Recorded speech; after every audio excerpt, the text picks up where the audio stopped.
Una vez por año se organiza una reunión de las 7 comunidades y veníamos viendo un crecimiento exponencial. Si bien un crecimiento en todo el mundo, Australia había tenido un 700% de aumento desde que comenzó el 7 de octubre hasta acá, un número inmenso, con lo cual habíamos decidido que la reunión del J7 se iba a hacer en Australia. Particularmente yo paré a 2 cuadras de donde fue el atentado, en Bondi, porque más allá de que es una playa muy concurrida de mucha gente joven, la comunidad judía más grande de Australia, de Sydney, se encuentra muy cerquita de esa playa. Por eso también la conmemoración de Hanukkah, como decís vos, la fiesta de las luces, correctamente, se hacía en esa playa, donde era una manifestación pacífica, una costumbre pacífica de encender las luces en la búsqueda del bien, en la búsqueda de la luz, justamente para hablar de la paz, hablar de los valores de la comunidad judía. Particularmente te quiero contar 2 situaciones que se dieron en esta reunión. Una es que vos recién comentaste que se incendió una sinagoga. Nosotros hicimos una conmemoración en la sinagoga que había sido hace 2 años, incendiada, como dando una imagen de que eso no podía volver a pasar, o sea, lo que estaba pasando en Australia no podía pasar. Y tuvimos una reunión con senadores del Congreso, por supuesto, de Australia, donde le manifestábamos que entendíamos que la postura del gobierno no era suficiente con respecto al cuidado de la comunidad judía.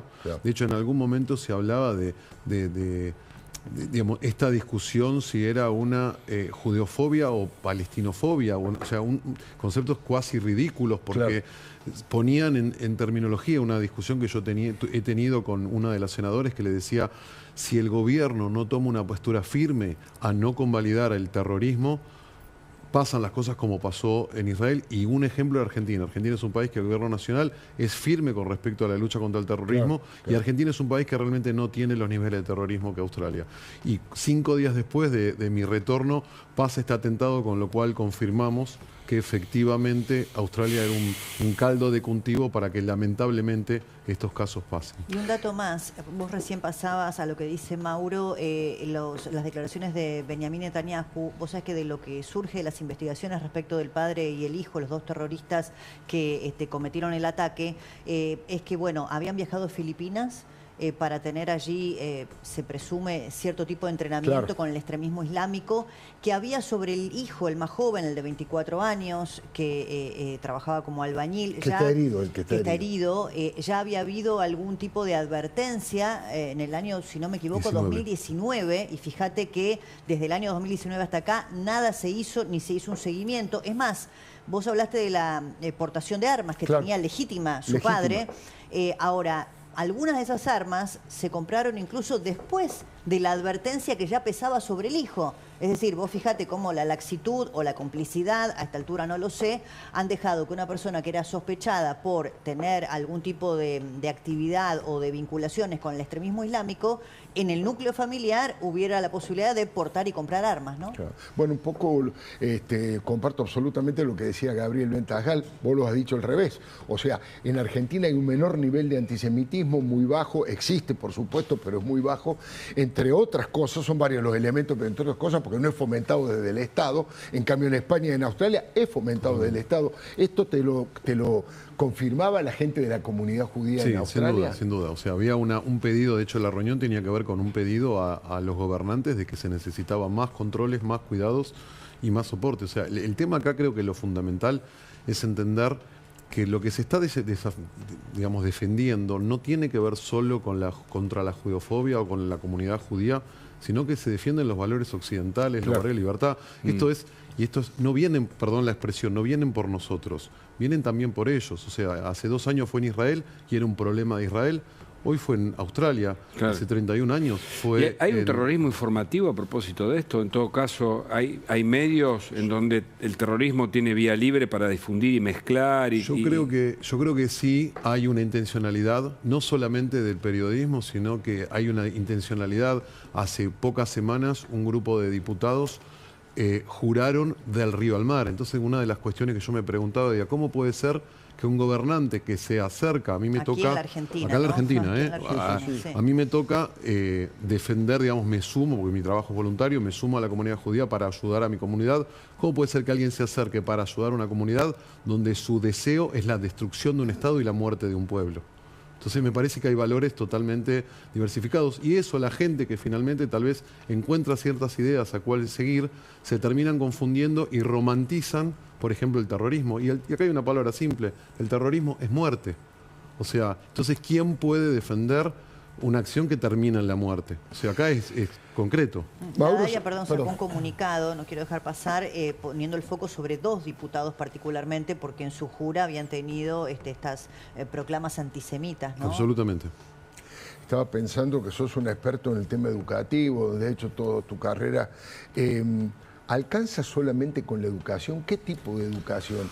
Yo creo que también hay que aplicar con la mayor dureza posible las leyes. Es como una especie de combinación, pero no sé cómo lo ves. Mira, de hecho, nosotros tenemos los 2 temas a tratar. Por un lado, la educación en los más jóvenes, creo que hay que ser firme en educar a la gente, concientizar y sobre todo, y acá hago un poco el análisis de, hay mucha gente que yo creo que están confundidos, que no terminan de entender, a esa gente hay que explicarle qué es el terrorismo, qué es apoyar un grupo de terrorismo y ahí hay que trabajar fuerte en educación. Ahora, hay otra gente, el antisemita, el que apoya al terrorismo, el que no le defiende a la vida, el que hace un culto a la muerte, donde ahí hay que ir con la justicia, con toda la fuerza de la ley. Bueno, hay quienes flamean la bandera de Palestina y me tocó, le preguntás si no saben por qué están, por ejemplo. Entonces es gente también utilizada por estos sectores, a eso me refería. Pero ahí permitime reforzar el término que recién decía Alfredo.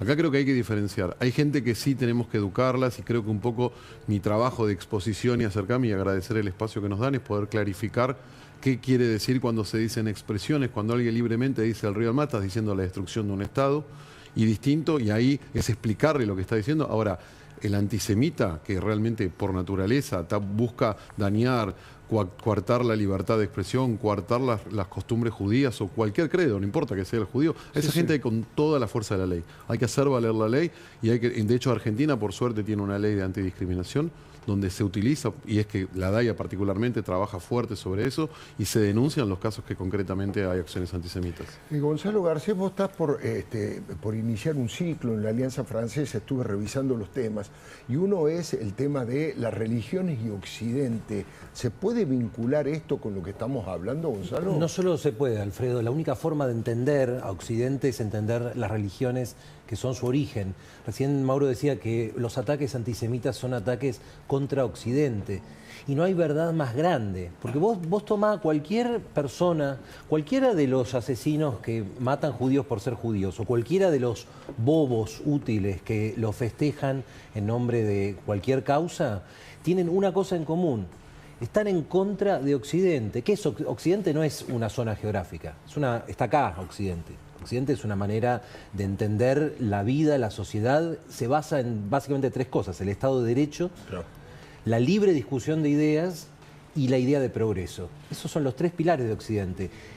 Todo esto se origina en el judaísmo. Y eso es muy interesante porque el que odia a los judíos, por serlo, odia una muestra, un cristal de lo que es todo Occidente. El judaísmo originó estas cosas, después a través del cristianismo se hizo universal. Universal, popular. Pero esa es la raíz. Y para contestar tu pregunta, Alfredo, lo que voy a hacer el año que viene se llama Proyecto Cyrano. Es un proyecto maravilloso que estamos armando con la Alianza Francesa, donde vamos a discutir grandes ideas. La primera va a ser esta: Occidente y las religiones.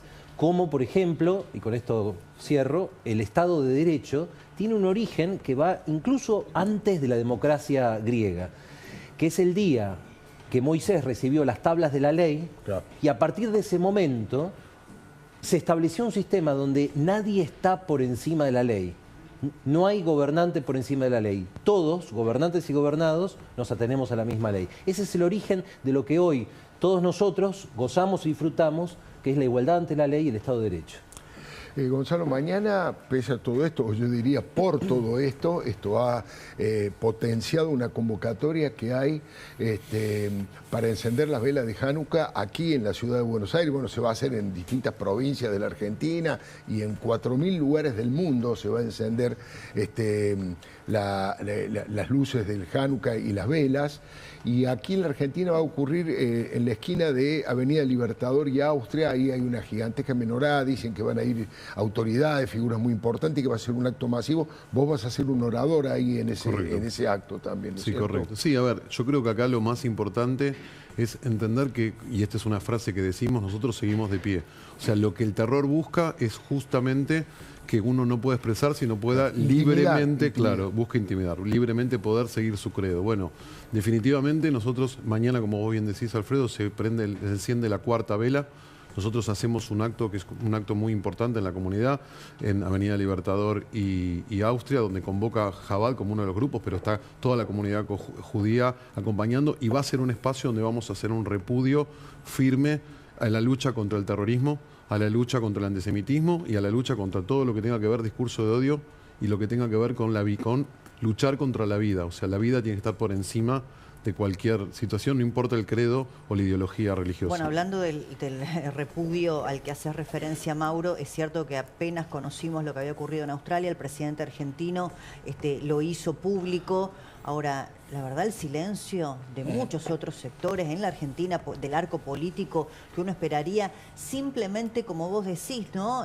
Repudiar la barbarie, el terror. Que le sale gratis, además, no les gusta ningún costo político. Claro. El kirchnerismo, los partidos políticos más importantes. El silencio es realmente atronador, Sí, ¿no? sí. A veces es peor que el silencio. Miriam Bregman, por ejemplo, sacó un comunicado donde la primera línea dice que rechaza el atentado judeófobo, y ya la segunda dice, pero esto no debe servir de excusa para la islamofobia. Claro. O sea, es de la boca para afuera durante 2 segundos y después vuelve a su posición básica, que es el antisemitismo más rabioso.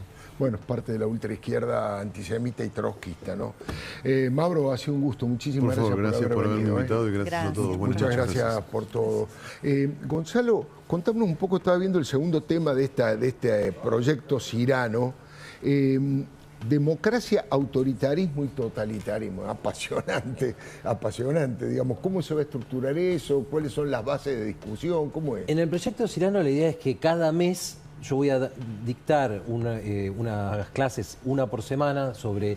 La idea fue tomar las ideas más interesantes que pudiéramos imaginar y después pensar en cuáles podían ser las personas más interesantes del mundo para exponerlas. No me incluyo, obviamente, pero vamos a invitar gente de afuera y vamos a tener alguna gente de acá. Para democracia, autoritarismo y totalitarismo, estamos viendo algunos invitados posibles, pero la idea es contar la historia del siglo XX, del sangriento siglo XX, contar la historia de cómo vivimos un interregno de ilusión en los 90, cuando parecía que era el fin de la historia. El fin de la historia fue y cómo volvimos violentamente a la historia en el 2001, Claro. y ahí seguimos, digamos. Y otra cuestión, siempre ha habido totalitarismo y democracia, con otros nombres, pero ha habido estados de derecho, incluso en la antigüedad, y ha habido totalitarismo mucho antes de Stalin o Hitler. Claro. Es un vaivén de la especie humana y tratamos de ir a las raíces como para entender qué nos pasa, por qué de repente necesitamos ser libres y por qué de repente corremos a someternos al que nos pisa la cabeza. Gonzalo, además va a venir una persona que tiene una gran relación con vos, no me atrevo a decir amigo, pero uno de los intelectuales más importantes de Francia, ¿no? Sí, Michel Houellebecq, que es el escritor francés más importante, sin duda, el de mayor proyección internacional, y que es además un hombre que tiene una visión de la historia, y eso es raro en los escritores. Claro. Michel Houellebecq escribió la novela Sumisión, que fue la anticipación absoluta de lo que vemos ahora, la islamización de Francia. Claro. Y ojo, esto no es el hecho de que vivan musulmanes en Francia, cosa que sucede hace muchas décadas, y digamos no hay ningún problema con eso, pero la cuestión que vemos ahora es que hay barrios de París donde una mujer no puede salir tranquila a la calle sin velo porque hay una cantidad importante de gente en esa misma calle que tal vez la insulte, tal vez la golpee, tal vez le haga algo peor por no llevar el velo. En Francia, en el corazón de la democracia moderna. Claro, es realmente Bueno, increíble. Michel Houellebecq habló de eso, habló de la humanidad después de la humanidad en las partículas elementales, habló de la depresión contemporánea en una novela como Serotonina. Estuvo en Buenos Aires hace unos años y fue muy gracioso porque esa fue la primera vez que yo lo invité junto a Maximiliano Thomas. Y cada vez que salíamos a la calle era como estar caminando con Mick Jagger. O sea, el público que tiene Michel Houellebecq en Argentina es algo que yo creo que no lo tiene ni en su país. ¿Por qué ha crecido el extremismo islámico, en Europa especialmente? Por el masoquismo occidental, porque hay demasiada gente que odia sus propias raíces, porque hay demasiada gente avergonzada de las cosas que logró Occidente. A nivel tecnológico, en cuanto a las libertades, la democracia, la curiosidad, la libre discusión de ideas. En un momento empezó a haber mucha gente dentro de Occidente que empezó a fijarse quién podría destruir esto, porque estamos cansados de que nos vaya bien, estamos cansados de la prosperidad, de la libertad. ¿Quién lo podría destruir? En su momento, hace 50 años, esos eran los admiradores de Stalin y de Mao. Hoy son los admiradores del yihadismo, que no es lo mismo que el Islam, que es una religión venerable y de una gran belleza. El yihadismo es la guerra sin cuartel hasta destruir todo lo que nos gusta y todo lo que amamos en Occidente. Es impresionante, qué buena definición. Vamos a bajar un poco la vida cotidiana, los temas de todos los días. Si querés arrancar, Hugo, pero Débora claro, también tiene mucha información respecto de, bueno, no sé cómo llaman, el Chiquigate, le digo. Chiquigate está bien.